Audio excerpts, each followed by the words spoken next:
Building a $400 completely custom gaming PC is kinda tricky these days, but if you follow a build guide video like this, it is definitely possible. In today's video, I'll show you all the crucial steps that make this budget baller 1080p gaming PC possible, but you'll have to do as I say and not as I do. Truth is, I actually made 3 crucial mistakes when putting together this PC, and I'm gonna show you how to avoid all of that because I paid the price for it. I'll show you the parts that I wish I would have chosen to make this build even better, and of course, we'll fully benchmark it to see what we're working with. And real quickly, just in case if you're new around here, my name is Zach, and my whole mission is to jump you into the world of gaming PCs, no matter which way you wanna do it. I've built my business so I can help you with step-by-step build videos like this one. My free PC building resources on zttbuildhelp.com will help with any other PC, and if you choose not to build, I sell pre-builds as well. I'm not trying to convince you one way or another, but a build like this is definitely a pretty solid option.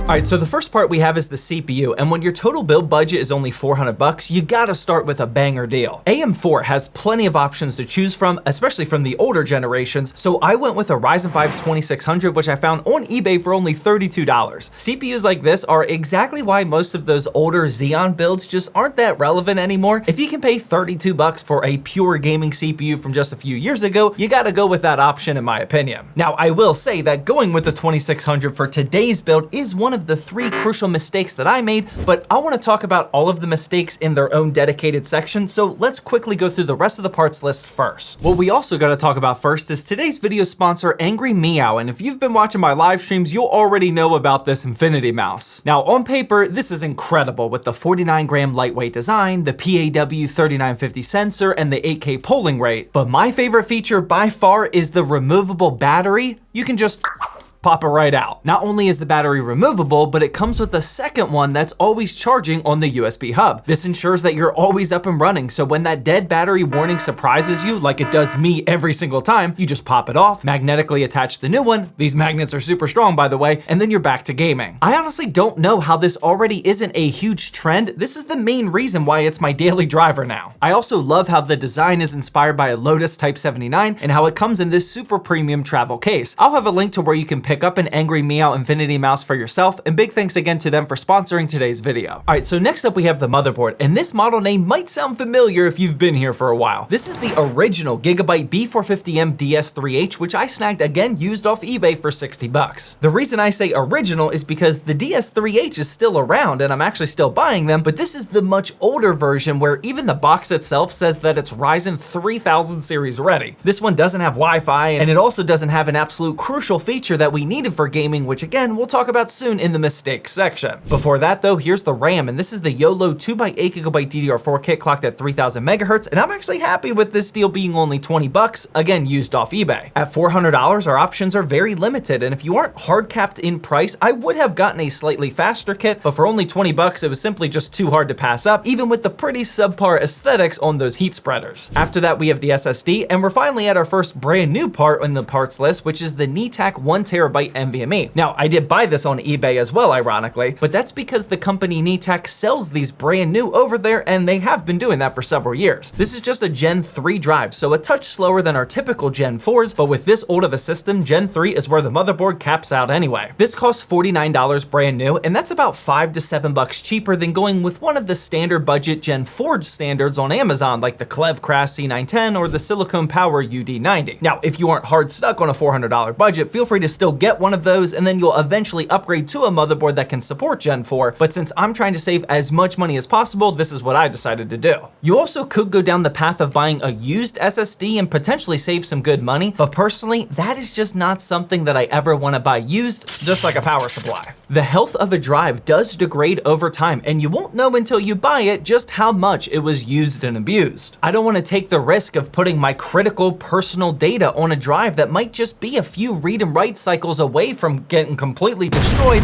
but if you want to take that risk to save some money, that's up to you. The same concept applies to the power supply as well, at least for me, and that's why I opted for a brand new Apevia Prestige 600 watt unit, which I paid $51 for off Amazon. Now, Apevia is certainly not a well-respected company when it comes to PSU brands, but remember, for power supplies, it is all about the individual models and less about the brand. This Prestige model is rated Tier C on the PSU tier list, which you can find on zttbuildhelp.com, And if the PSU experts say this is tier C, then that's good enough for me. I would much rather buy a brand new tier C rated unit than a used tier B or even a tier A. I don't buy used PSUs. This is certainly an area where you could potentially save some money, but not a path that I want to go down. Moving on down this parts list though, next up are the cables plugged into the PSU, and these are the Asia Horse Ice Blue extensions, but I'm gonna come clean right now, I did not add these to the final parts list. Throwing in $25 to $30 cable extensions, even for me, is a bit crazy in a $400 build, and that's a pretty big chunk of the budget, so I personally wouldn't recommend doing that. I'm only doing it because it looks good on camera and because I'm still operating under the aesthetics over everything mindset, but with our kind of budget, this is gonna creep it instantly up to like close to a $450 build, which you probably don't want to do. Another reason why this build looks good on camera though is the case, and this is probably my strongest recommendation in the entire parts list. That's the Montech X5M Black, and for $55, it's some of the best value you can find in the case market right now. It's got a very minimal all black design, fits micro ATX motherboards, which is what we want when keeping the costs down. It also has 4 pre-installed ARGB fans and even some carbon fiber action up here on the front. Okeanos has some other solid options, which I've featured in recent builds, but if you're interested in a non-fish tank case, this is probably as good as it gets right now. And finally, for the last component inside the X5M, we gotta talk about the GPU, and this is none other than the absolute cheapest RTX card available, that being the RTX 2060. This is specifically the Asus 6GB version, and I grabbed this for $129 used on eBay. The going rate for these 2060s is about in the $150-ish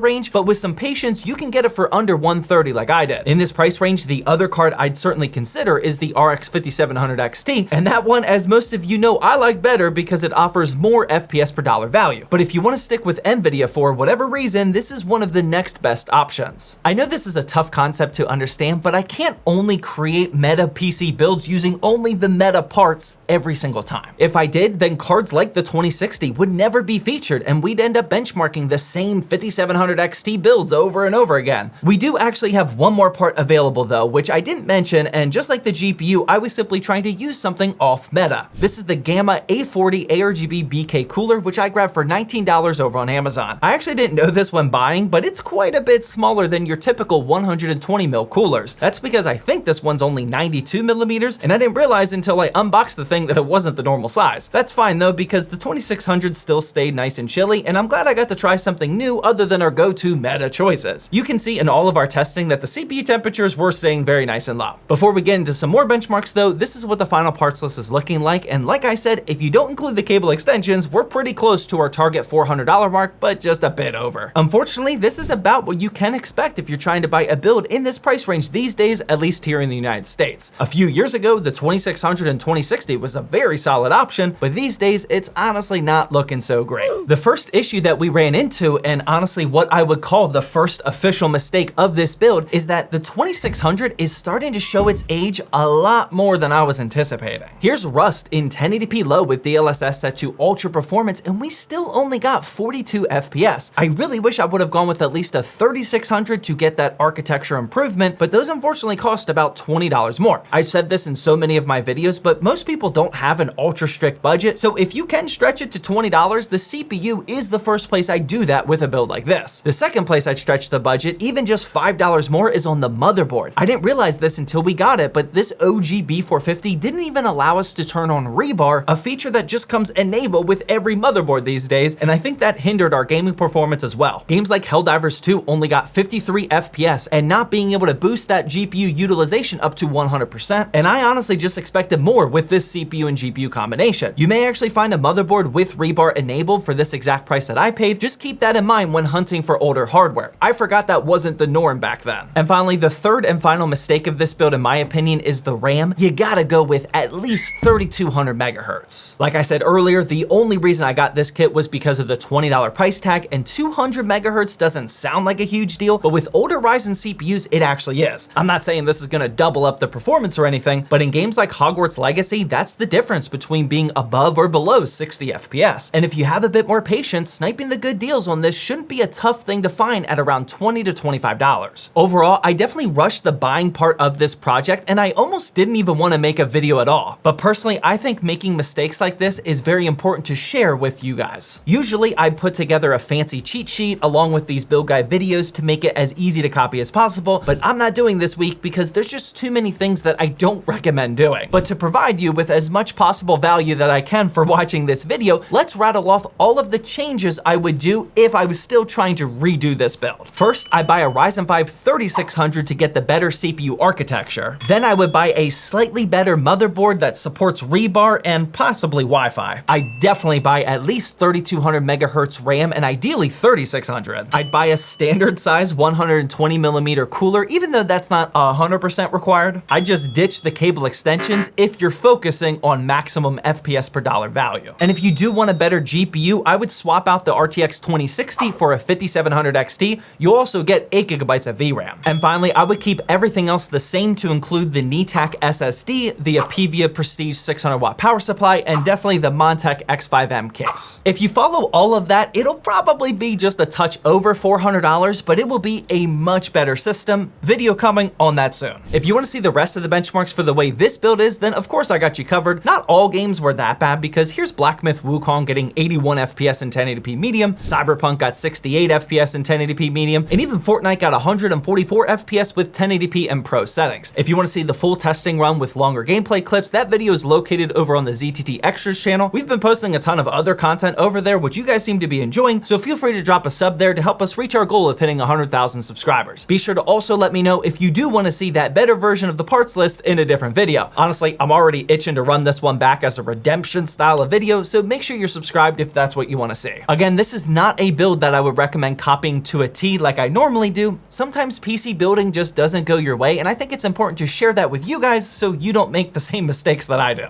And while you wait for that redemption video, feel free to check out this $500 build guide, which is on the screen right now.